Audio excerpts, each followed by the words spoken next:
2011, 2016, 2021 তিনবার যে মামাটি মানুষের সরকার বাংলায় প্রতিষ্ঠিত হয়েছে, সেখানে সবথেকে গুরুত্বপূর্ণ ভূমিকা বা অগ্রণী ভূমিকা যদি কেউ পালন করে থাকে, এই জেলার মানুষ করেছে। গত বিধানসভাতেও আপনারা 15টার মধ্যে আমাদের 13টা আসনে জিতিয়ে আমাদের জয়যুক্ত করেছিলেন।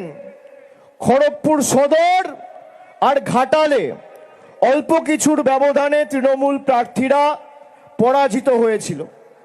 আজকের সভায় তৃণমূলের বুথ স্তরের কর্মী প্রতিনিধিরা যারা আছেন, তাদের অঙ্গীকার নিতে হবে, এবার 13-2 নয়, 12-3 নয়, 10-5 নয়, 14-1 নয়, 15-0 তৃণমূলের পক্ষে করতে হবে।